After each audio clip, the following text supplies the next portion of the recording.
Hello. If this video reached you, most likely you are a friend, family member, or an acquaintance of Mr. Joseph Vicidomini, the husband of Laura Vicidomini. The reason why I'm making this video is because I did some work for Mr. Vicidomini in his house. I did his bathroom and kitchen. We had a contract, we had an agreement, and he screwed me, basically.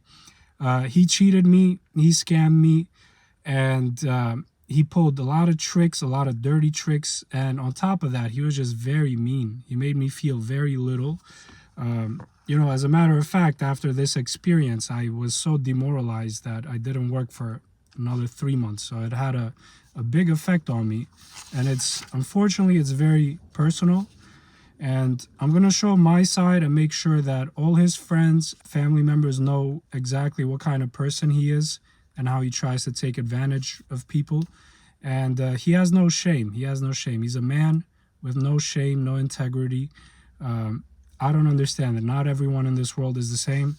I'm going to present the facts. I'm going to show you evidence to show you who he really is. And I hope that you will all take note and shun him for it, because he really is a very, very bad, mean person. So basically, the way I got in contact with him was through Angie Leads. I am a contractor there, and I've been working for them for many years. And I never really had issues with people, especially to this extent. I have good ratings. I'm easy to work with, whatever profession I'm doing. And I went to Mr. Vicidomini's house and he showed it to me. And we had a talk. And the first thing I noticed was that I was picking up someone else's work. So someone had been working there and they're no longer working there. So off the bat, that should have been a red flag. But I had been out of the country for 6 months and I needed to work. So I didn't care too much, as long as I start to get back into work. But basically, the evidence for this is obviously the contract that we had. The previous work that was just done was not in my contract. And also there were sketches of the kitchen, of the cabinets from this person, and then here are mine. So obviously there was another person that worked there before me. And I'm willing to bet that Mr. Vicidomini had, an issue with him. Of course, we're the bad guys, right? Mr. Vicidomini, he's like this excellent person that acts like such a victim. I hate him, I really do. Because he cries these crocodile tears while he tries to screw people. And this is just the facts. So anyway, I go there and we talk about it, and I send him a contract that night at 8 p.m., as you could see from the text messages.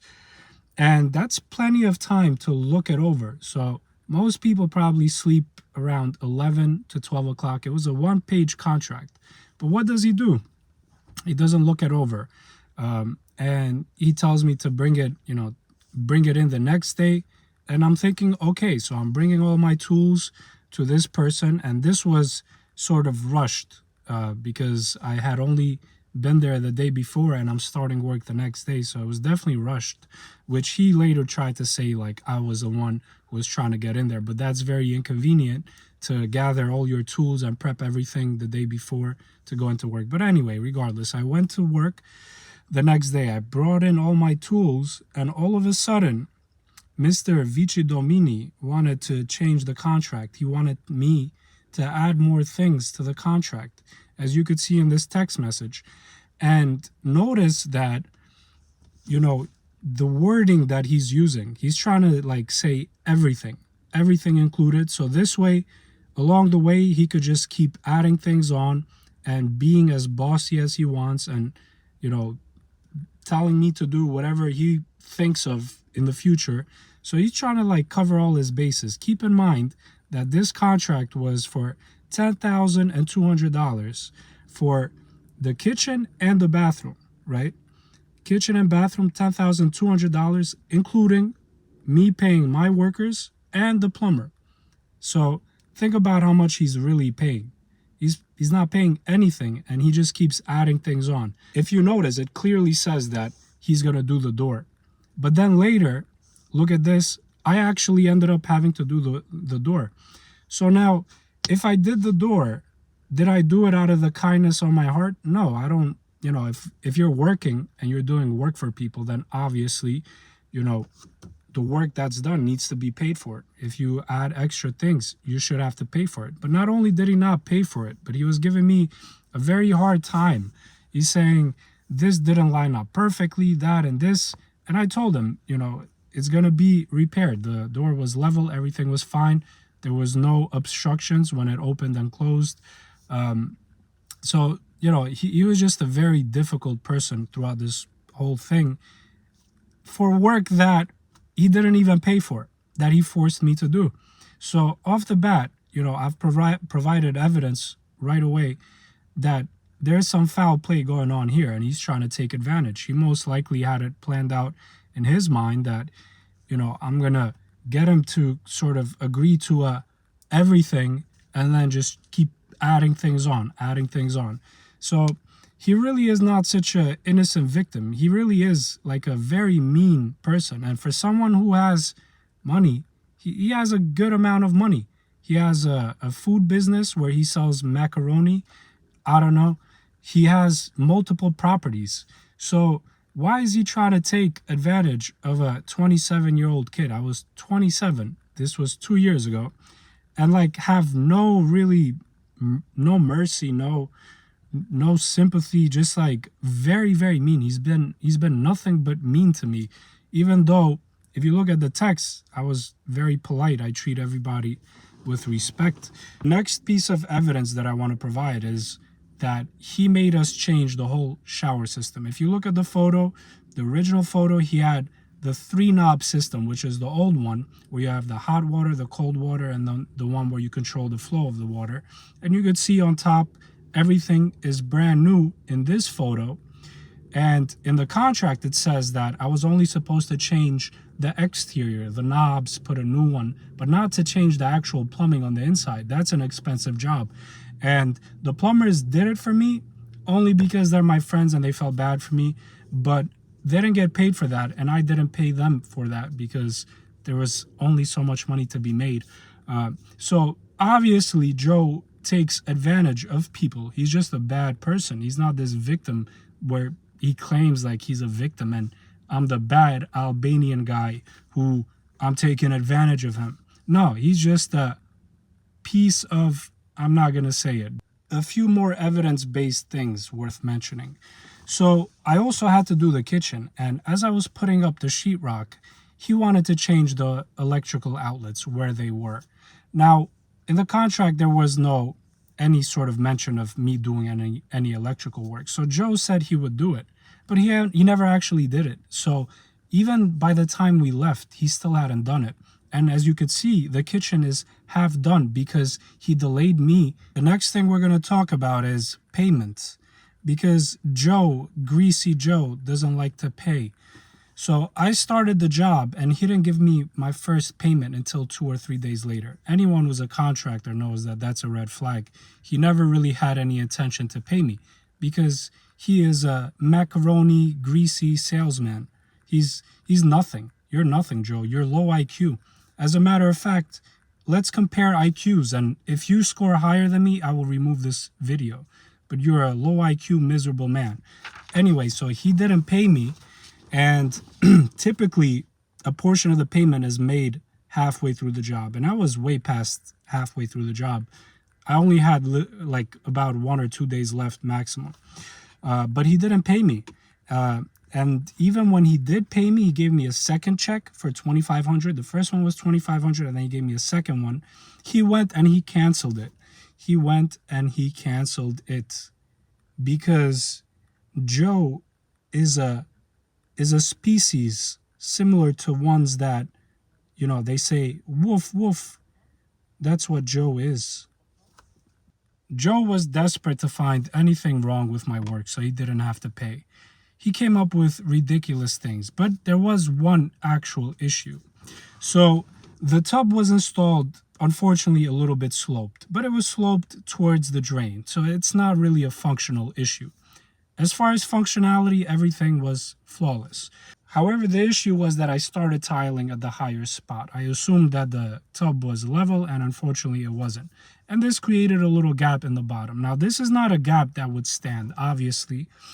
The tile would be cut and it would be placed there, a smaller tile. But he didn't like the aesthetics of that. So I offered to add a mosaic strip on top and just shift everything down a little bit, and it would still look nice. It's a nice, reasonable fix. But this wasn't good enough for Joe. So he was complaining, and he's trying to find anything wrong with the work so he doesn't have to pay. I put the mosaic here because that's what I want. Yeah, so look, so the issue is just this little crack, right? So I did the whole bathroom, and that little crack, that's what's ruining it, huh? You can take the whole thing. Yeah? Yeah? You're a thief, that's what you are. Yeah. And, you know, it got so bad that I said, you know what? I'm willing to redo the whole thing. But even this wasn't good enough.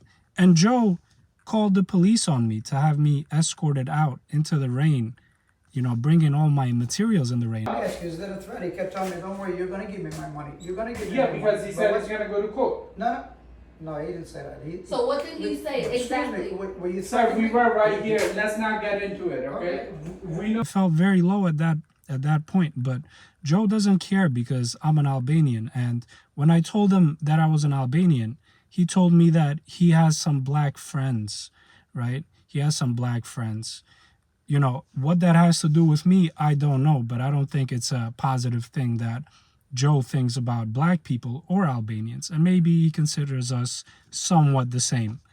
If I provide in this video the evidence for everything bad that crooked Macaroni Joe did, it would be a 30-minute video. So I'm just gonna wrap up the rest, and you just take my word for it, because I've shown you plenty of evidence already of what kind of person this, you know, what he is. So let me just go down a list. So for the kitchen, he wanted me to replace the whole floor because that's part of doing the kitchen, installing cabinets, of course. As far as the plumbing, he was planning to screw me, I'm sure. I would have had to pay like $5,000 just for plumbing. I would have literally worked for free had I gotten the money, which I never got any money. Also, he wanted a cast iron tub, and no plumber wanted to work with it because it's 350 pounds, and he's blaming me for it, even though I told him, you know, the plumbers don't want to work with it. What do you want to do? He said, okay, I'll get the acrylic tub. So, you know, but then it's somehow my fault, even though he agreed to that. Also, he had me take out the other contractor's trash because I'm sure he was very combative with the last contractor, and he left the job halfway. He left the trash over there. So I had to take the trash 3 flights down the stairs to clean out someone else's work without being paid, of course. Because Joe, why should he have to pay? When Joe could do everything with a piece of duct tape, he could build a whole building with a piece of duct tape and a screwdriver. So, of course, why would he, why should I charge anything? I should basically do it for free, because he could also do it in a more efficient way, in a smarter way, because he's brilliant. Of course, macaroni salesmen are brilliant people, I'm sure. Also, he wanted me to take the cast iron tub to the dump. This was never agreed upon.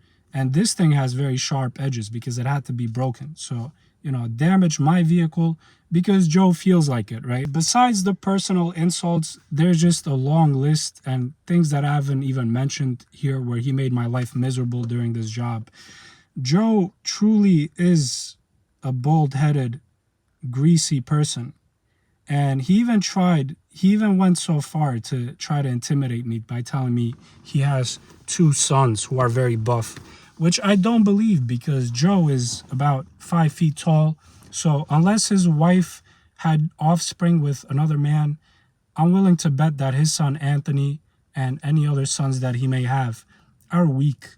And I'm willing to put my money to the test. If they want to have a physical fight with me, I accept and I will gladly take part in it. And I will definitely take them down and I will enjoy it. We could do this in a legal way. I'm not threatening violence because Joe is going to go and cry like a little girl to the police, a little crybaby. He's not a man. And also, Joe, I know that you lost your daughter, so maybe you're not thinking straight. Maybe, the pain that you feel from losing your daughter, if you're able to feel pain with that tiny little heart that you have, you know, maybe this is clouding your judgment. But as an Albanian and a loving person that, even though you're mean to me and you look down on me, I'm willing to help you by making you a new daughter. Just have Laura call me, and because I know you're impotent, so I will help to make you a new daughter so you don't feel so upset about your daughter being gone. But yeah, anyway, if you're anything of a man, call me and, we could arrange it however you like. You're a coward, you're a greaseball, and now I'm glad that all your friends and family know.